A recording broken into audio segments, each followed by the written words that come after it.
마무리하시는 하루 되시기를 축복합니다. 어제까지 우리는 복음의 약속이 이끌어주는 영광스러운 삶에 대해서 묵상했습니다. 그 묵상하면서 소망이 되고 기쁨이 됩니다. 이삭의 삶에 찾아온 뜻밖의 100배의 축복들, 그건 우리에게 주신 중생의 약속과 성령 충만의 은혜로 환원되기도 하는 것이죠. 우리는 그로 말미암아 얻게 된 공급과 인도의 확신들 가운데 살 수 있습니다. 에색, 신나, 르호봇이라고 하는 우리의 파는 우물들의 샘물이 나오는 것이고, 브엘세바로 돌아온 자리에 얻게 된 영적인 권세와 권위로 우리는 선한 영향력을 이 땅에 미칠 수 있는 소망을 갖게 됩니다. 이것이 우리의 청사진이고 또 우리의 앞길입니다. 이 같은 축복이 우리에게 있음을 늘 기억하며 걸어가야 될 줄로 믿습니다. 자, 그런데 우리는요, 이제 참 그런데라는 말씀드리기가 죄송하지만, 그런데 우리는 이 땅에서 얻은 축복들요, 아무리 영광스러워도 우리는 결국 에덴 동산 바깥의 사람임을 기억해야 될 필요가 있습니다. 우리에게는 물려받을 천국, 새하늘과 새 땅이 여전히 남아 있습니다. 우리는 항상 목마른 자들입니다. 그런 의미에서요, 우리에게 언제든지 악이 침투해 들어올 수 있고 넘어지기 쉬운 죄성이 우리 속에 존재할 수 있다는 사실 꼭 염두해 둬야 됩니다. 그런 일이 우리에게 찾아올 때 놀라지 말며 하나님께로 즉시로 돌아가야 되는 것이죠.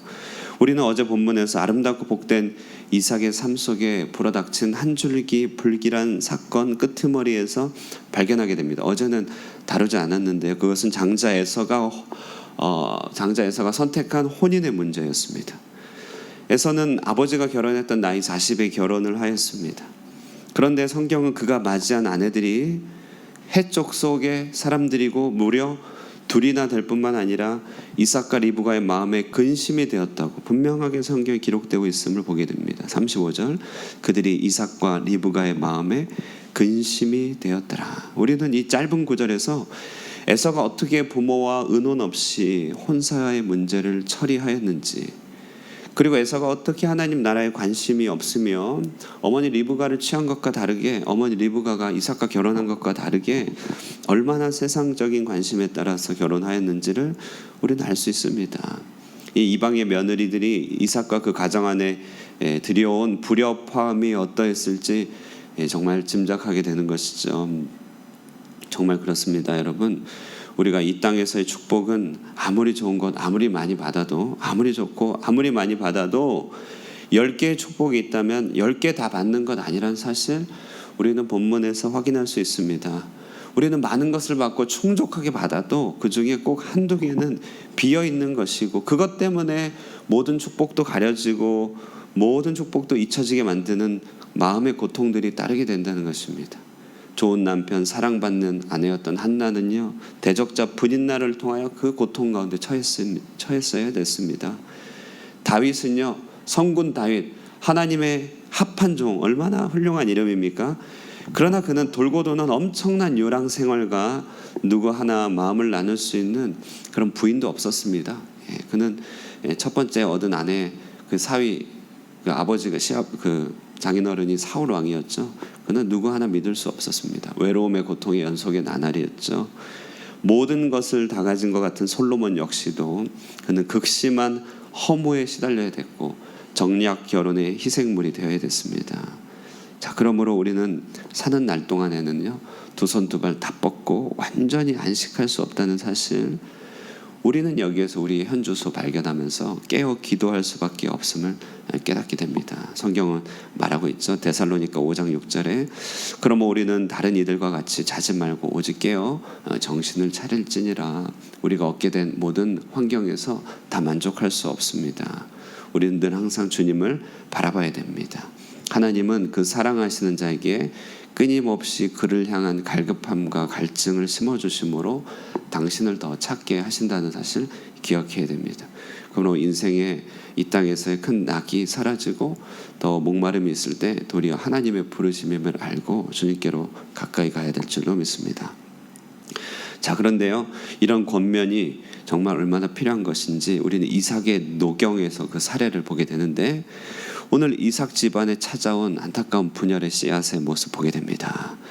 이삭은요 노년의 기운이 쇠하였습니다. 눈이 어두웠습니다. 자신의 떠날 날이 다가오자 그는 자신의 큰 축복을 남기고 싶었던 것이죠. 뭔가 의미 있는 남김을 하고 싶었습니다. 그래서 그는요 축복을 물려준 일종의 공증의식을 하고자 합니다. 이삭은 에서에게 그래서 상속의 약속을 하고 고대 관습에 따라 축복 계승 의식을 하며 축복을 할 터이니 마음에 흡족하도록 가서 사냥하여 별미를 내게로 가져오라, 이런 주문을 합니다. 자 여러분, 그런데 이 이삭의 행동이요 수상한 점이 한두 가지가 아닌 것입니다. 이 중요한 일을 어떻게 아내 리브가 상의 없이 진행했다는 말입니까? 정말 이해가 되지 않죠? 이는 리브가가 가지고 있던 기준과 이삭이 가지고 있던 기준에 충돌이 있었음을 알게 됩니다.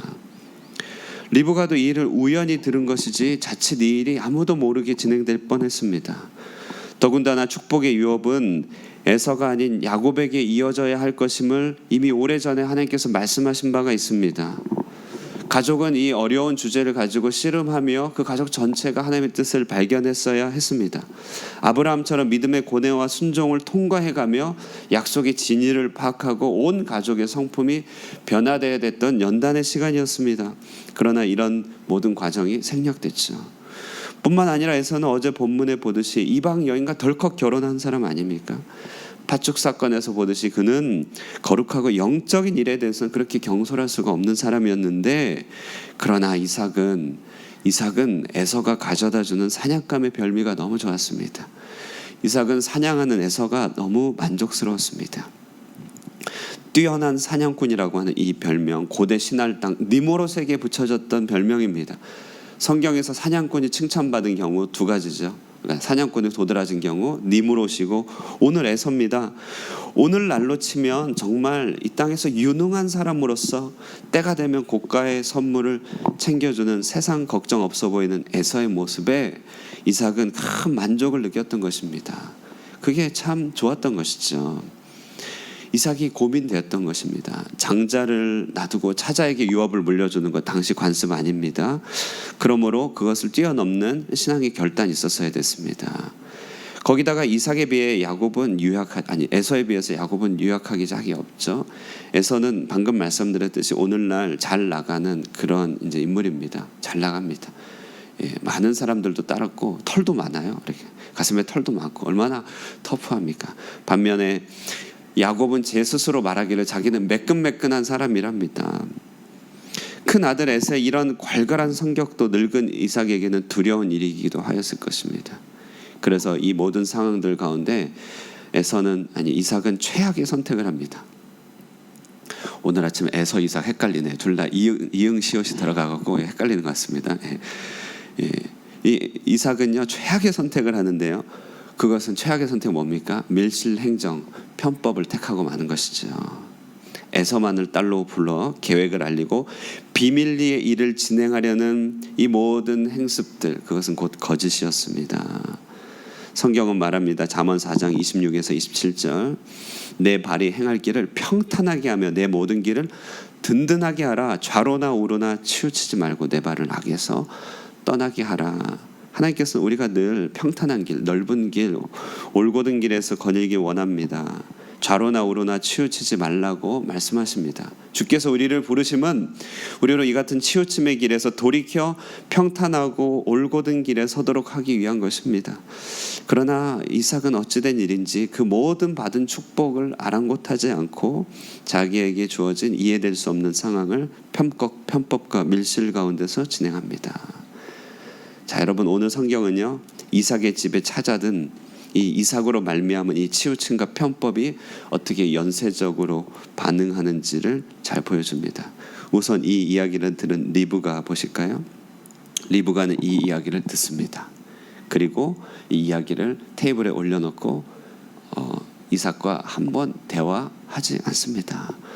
그는 아버지 이삭이 형 에서를 축복하려 한다는 이 사실을 듣고 하나님의 뜻에 벗어난 일이라는 약속은 분명히 알겠지만 역시나 리브가가 벌인 일은 똑같이 밀실에서 일을 진행하는 것입니다. 형이 사냥하러 간 사이에 형의 모습으로 변장을 해라. 아버지가 좋아하는 별미는 내가 잘하니 내가 요리하여 준비할 터이니 이 문제를 해결하자라고 아버지의 축복을 받으라는 그런 편법의 주문을 하고 있습니다.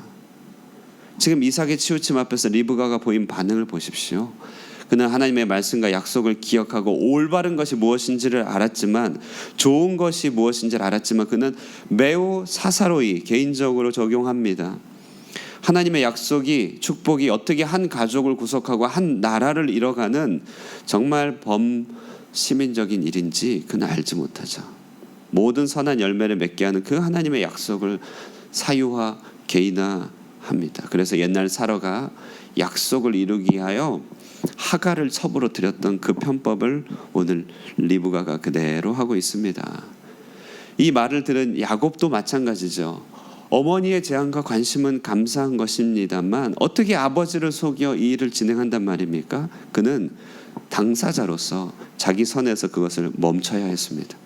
그는 분명 약속의 유업을 귀히 보는 안목도 있었고 열정도 있었지만 일이 그렇게 진행되는 것을 말릴 유일한 장본인은 본인입니다만 그는 약속이 자기에게서 떠날까 봐 조급해합니다. 가만히 보면요, 하나님이 주신 축복을 놓고 또 하나님께서 주신 좋은 생각과 아이디어를 놓고 하나님께서 이끌어갈 그 좋은 여러 가지 것들을 놓고 서로가 정직하게 대면하고 대화하여 지혜를 구하는 일 빼고 다 하는 것이죠. 납득하기 어려운 말씀 혹은 너무나 좋은 하나님의 말씀을 가지고 믿음의 테스트 통과하며 모두가 동반하여서 하나님께 가까이 가는 일들을 포기하고 모든 과정 무시하며 그들은 너무 조급했던 것입니다. 그래서 오늘 본문에 나타난 이 모든 편법과 모든 치우침의 가장 핵심에는 조급함이 달려있는 것이죠. 이런 말이 있습니다. 사탄은 조급함 가운데 일하는 것이 아니라 조급함 그 자체가 사탄이다, 이런 말이 있어요. 우리에게 주신 약속들, 하나님께서 우리에게 주신 좋은 꿈들 다 얼마나 좋은 것입니까? 그러나 그것을 이루기 위하여 조급한 마음이 들면 우리는 편법을 행하고 밀실에서 일을 진행하게 되며 어떠한 공동체적 유익도 가져오지 못하는 것입니다. 자, 여러분, 이 일로 나타난 이삭집의 대가는 무엇입니까? 가족 안에 엄청난 분열의 씨가 심겨진다는 것입니다. 이제 이들은 서로 뿔뿔이 흩어지게 됩니다. 서로 보지 못할 사이가 되기도 하는 것이죠. 리브가는 어떻게 그 저주를 내게 돌리라 이런 말을 할 수 있습니까? 이 일로 말미암아 이후로 이제 리브가는 사랑하는 아들 한번 보지 못하고 그대로 무덤에 가게 되는 그 비극을 맞게 됩니다. 야곱도 이 조급한 성취를 위하여 그 거짓을 그대로 받아들이로 말미암아 그는 일평생 유랑의 길을 걷게 되고 라반의 밑에서 엄청난 고생을 하게 되는 것이죠. 순간의 판단, 이렇게 크게 역할을 한다는 생각을 할 때 우리는 이 일에 대해서 경고를 받게 됩니다. 여러분, 우리는 선한 일을 선하게 해야 됩니다. 선한 계획과 선한 도모가 있으면 선한 과정과 절차 진행 다 선해야 되는 것입니다. 컨텐츠도 선해야 되고 그릇도 선해야 됩니다. 가끔 저는 목사로서요, 이렇게 선한 아이디어들, 선한 생각들 주실 때가 있을 때 이 일을 조급하게 처리할 때가 많이 있음을 기억해 보게 됩니다. 목회 짧은 연수지만 그래도 그렇게 짧지는 않죠. 예전에 목회할 때도 그렇고 또 이곳에서도 그렇고 그런 유혹들이 많은 것이죠. 좋은 생각들, 좋은 기획들이 있을 때 그것을 선한 과정을 거쳐가야 될 것들, 오늘 본문을 통해서 얼마나 보게 됩니다. 지도자의 과실들, 지도자가 밀실에서 일을 진행하는 것들, 지도 그룹에서 이 일들을 잘 처리하지 못하는 일들이 어떻게 공동체 전체에 분열의 씨앗을 심어 놓으며 고통을 주는지 우리는 본문에서 특히 잘 봐야 됩니다. 지도적 역할에 있는 자일수록, 어른일수록, 부모님일수록 더더욱더 그런 것이죠. 우리는 이 일에서 경고를 받습니다. 자, 그러나 우리가 여기서 하나님께 신뢰를 해야 될 것이 있습니다. 그것은 인간의 이 조급함과 불신앙이 하나님의 선한 계획은 무너뜨리지 못한다는 사실입니다. 여러분, 이 일로 말미암아 고통을 받은 것은 그들 스스로고 하나님의 계획은 더 촉진되게 됩니다. 일로 말미암아 야곱은 밧단 아람에 가고 그로 말미암아 4명의 부인을 얻게 되고 하나님께서 선택하신 중다 민족을 이루게 되는 그 단초가 됩니다. 그 일을 위하여 야곱의 마음을 왜곡시킨 것이 아니라 야곱은 성격대로 행한 것이지만 그 모든 일들을 통하여 하나님의 섭리가 나타나는 것이죠. 자, 그러므로 우리는요, 하나님의 계획을 믿어야 됩니다. 나는 비록 부족하고 나는 비록 잘못된 선택을 할지 모르겠지만 우리를 향한 하나님의 선한 계획에는 조금도 차질이 없이 더욱더 빨리 간다는 사실. 그러므로 우리가 우리를 믿을 것이 아니요 오직 하나님만 믿는 것입니다. 혹 우리 삶 가운데 여러 가지 부족과 연약이 있어서 우리 삶 가운데 나타난 하나님의 경고가 있다 할지라도 우리는 주님께로 돌아가면 될 것입니다. 시편 37편 3절부터 이런 말씀이 있습니다. 그러므로 여호와를 의뢰하고 선을 행하라. 땅에 머무는 동안 그의 성실을 먹거리로 삼을지어다. 또 여호와를 기뻐하라. 그가 내 마음의 소원을 내게 이루어 주시리로다. 내 길을 여호와께 맡기라. 그를 의지하면 그가 이루시고 내 의를 빛같이 나타내시며 내 공의를 정오의 빛같이 하시리로다. 자, 오늘 아침에도 이 이삭 가족의 일화를 우리의 경고와 반면 교사로 삼아서 우리가 길을 여호와께 맡기고 그를 의지하여 우리의 의를 빛같이 공의를 정오의 빛같이 나타내 주시기를 기대하면서 오늘 하루를 주 안에서 살아갈 수 있게 되기를 주의 이름으로 축원드립니다. 기도하겠습니다. 살아계신 하나님 아버지, 은혜와 사랑 감사합니다. 날마다 우리에게 선한 말씀으로 인도하여 주시고 축복과 약속, 경고의 말씀으로 우리의 심령을 굳게 세워주시니 감사합니다. 말씀을 볼 때마다 거울로 우리를 보듯이 우리 안의 연약함들을 보게 됩니다. 그리하여 주님께 더욱더 가까이 가며 돌이키며 주님을 의지합니다. 여호와를 기뻐하며 그의 성실을 우리의 식물로 삼아 하나님 좌로나 우로나 치우치지 않게 하여 주시고 주님을 의지할 때 마침내 그가 이루시는 것들을 바라보며 우리의 의를 빛같이 드러내실 주님을 늘 찬미하며 거닐게 하여 주시옵소서. 오늘도 하나님 우리 가운데 역사하여 주시고 우리 성도들 각자의 삶 속에 하나님께서 약속하시고 뜻하신 모든 일들이 충만하게 드러나도록 인도하여 주시옵소서. 기도 가운데 확신 더하여 주시고 서로를 위하여 중보하고 약속 붙들고 서로를 위하여 간구할 때 하나님께서 친히 일하여 주시며 인생의 어려운 위기 난제 부딪힘들 또 속상한 일들과 병약한 일들에 처해 있는 우리 모든 성도님들 주님께서 불쌍히 여겨주시고 하나님의 말씀을 공급하여 주시며 성령으로 안위하여 주시옵소서. 함께하여 주실 주님 찬송하고 예수님 이름 받들어 기도드리옵나이다. 아멘. 예, 말씀 생각하시면서 기도하시고요. 개인의 기도 제목을 가지고 기도하시고 돌아가도록 하겠습니다.